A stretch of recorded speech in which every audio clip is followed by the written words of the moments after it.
All right, hey everybody, it's Kristine Mirelle here. I am getting ready for a show. I'm performing at the Mirage Casino tonight.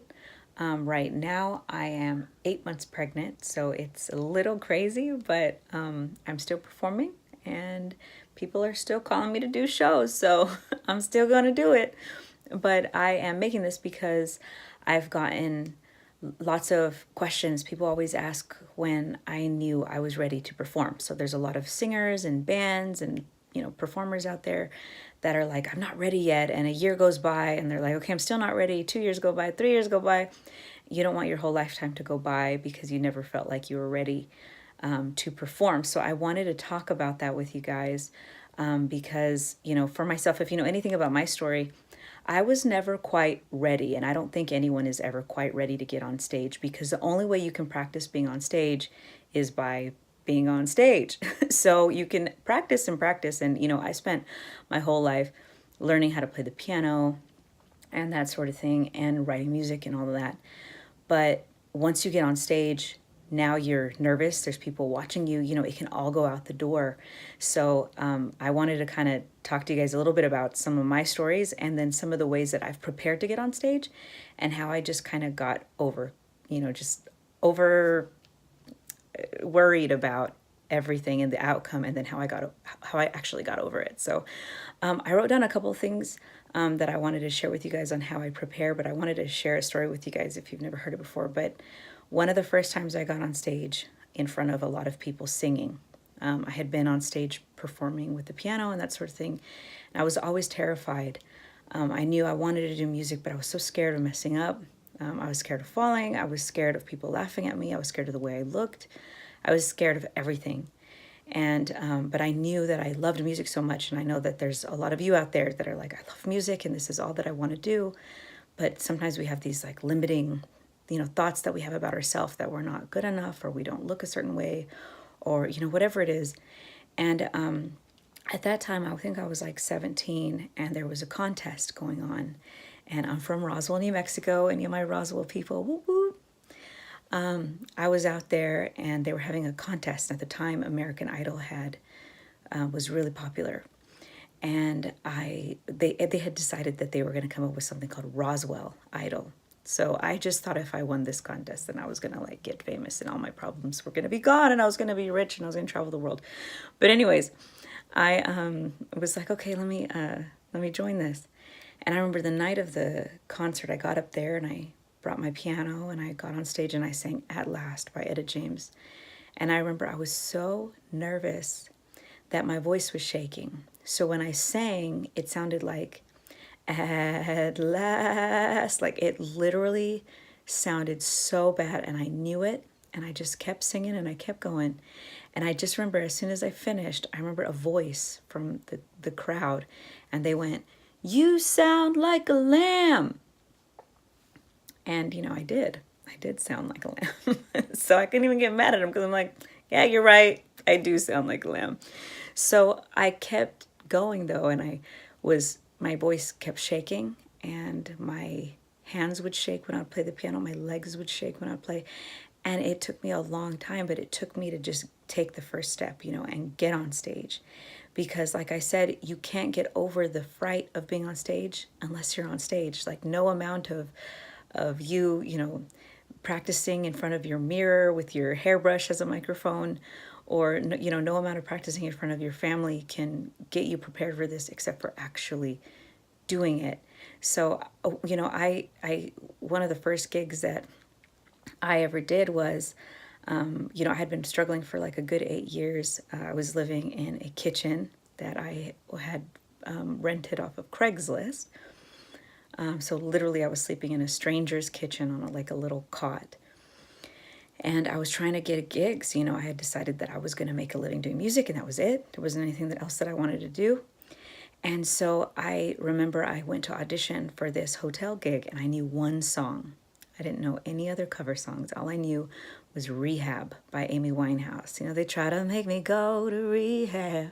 So anyways, I went in, and it was for a position where you play for actually 3 hours, and or 4 hours, 3 or 4 hours a night. And I knew this one song, and I thought, I don't know how I'm going to do this, but I'm just going to go in and I'm just going to say yes to everything that they say. I can do all of it and I'll figure it out afterwards. And, I got up there and played a little bit of Rehab, and the guy goes, okay, what else do you know? Well, I didn't know anything else. I knew original music, but this particular gig was for me to play cover songs. And, I needed the money. I was living in a kitchen. I was about to run out of money. So I just said, what I did was I didn't really answer the question. Instead, I said, oh, you know what? I actually wanted to show you something. So I can always accommodate any crowd. So I can play songs, let's say everyone was quieter mood and more loungy. I could play it like this. So I played the same song, but I played it in a different way. And I played it softer and kind of more melodic and more jazz. And then I was like, and if people really want to dance, I'll play the song like this. So I just played the song over and over again. And I just kind of made small talk and was like, so what kind of, things are you looking for? And, and he was just like, I'm thinking this kind of music and I'm thinking this. And we were kind of getting excited. And I talked more about the outcome of what we were going to create instead of how we were going to create it and how I was qualified. So somehow I was distracting him from, talking about how it was going to work out, and instead just talked about the finished product, like it's going to be so great and I'm going to entertain everybody. And so when he said, are you ready to start? And, do you have enough material? I was like, yes, absolutely. I'm ready to go. And so he said, you have the gig. And I had 2 weeks and I learned enough music to play for those 3 or 4 hours because I needed to. There was an opportunity there. And I think it's important as musicians, if there's an opportunity to take it and run for it, there's never really going to be the perfect time for you to jump into something. I think you have to make that time perfect. You have to go, okay, here's the perfect opportunity for me to take advantage of an opportunity. Like here is, this is right in front of me and someone's saying, can you do it? I know I can do it, and so I went home and I learned all of those songs and, was able to somehow, get the gig. And I ended up playing at that place 5 days a week for 2 years and, making a living. And I moved out of that kitchen.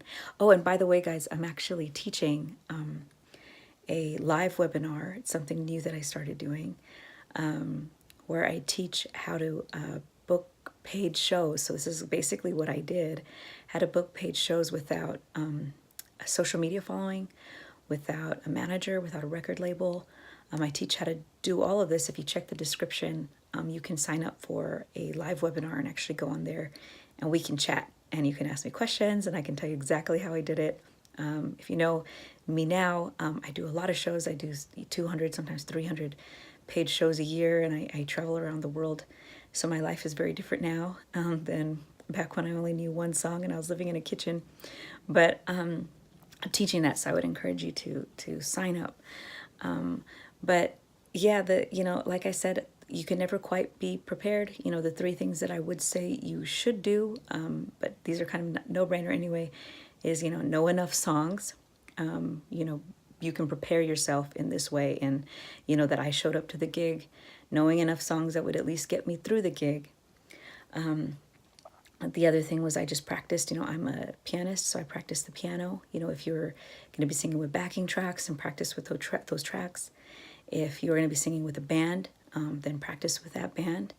And that's really all you can do besides get on that stage. So, there's never a perfect time. You are never going to be ready. You're always going to feel like you're not ready. And, I take gigs now too, where people are like, can you do this song? And you have to learn it all by tomorrow. I'm like, sure, I'll try. I'll figure out how to do it. And like with that gig, that first gig I told you guys about where I only knew one song, I took all the lyrics and all the charts so I could remember how to play the piano to the songs. And I put it all on an iPad. And when I was there, I would use the iPad to pull up the songs because I knew I didn't have enough time to memorize all of it. So you can get creative. There's always ways to get over like obstacles that you have or that you think you have that are in your mind that you're like, I don't know if I can get through this. There's always a way to do it. So, instead of thinking, I can't do this, just think, how can I? How can I, get up there and make this happen? Because the questions, one of the most amazing things I ever heard, I thought, was be careful of the questions that you ask, because those are the answers that you'll get. So, if you say, how how am I going to do some shows that, don't pay me or whatever. I'm willing to do shows, and I'm willing to just do it and, not make any money. Then that's what you're going to find. But I had asked myself, how am I going to get on stage? How am I going to make a living doing what I love? How am I going to be able to pay my bills doing music? And because that was the question that I asked, that was the answer that I got. And whenever someone put the opportunity in front of me to play and get paid, and they said, okay, can you do it? I didn't say I can't do it. I said yes. And then I thought, okay, how can I do this? And then I went home, learned the songs, put them on an iPad so that I could pull them up. So you should always ask yourself how. Say yes, and then figure out how, and ask yourself, how am I going to do this? And start figuring it out. I've done so much on Google and so much using, the internet. We have so much information. So I think that's my most important thing in my life, is to always ask good questions and ask the right questions that you actually want answers for. Don't ask questions that you don't want answers for. So if you ask, how can I do 2 shows a year? That's the answer that you're going to get. If you're going to ask, how do I do 5 shows a week and make money and buy a house and take care of myself and buy me a new car and change people's lives and, inspire people with my music, ask yourself those questions, because those are the answers that you really want, that most of us want. So ask the questions that you really want the answers to. And like I said, I'm doing the training, the live training is totally free. You guys can join. I teach how to book paid shows without social media. So that means you don't even have to have Instagram or Facebook. How to book paid shows without a manager, without a record label, without any of those. And I also I teach you how to find venues that are willing to pay you, how to find venues that will give you money to perform. So not only will you be doing what you love, but you'll also be making money at the same time. So you kind of win, all over the place, and you're entertaining people. And it's just really awesome. So I would love to share that with you guys. So make sure to check the description and sign up. And I'll see you guys there. I hope that helps. All right. Bye, everybody. See you.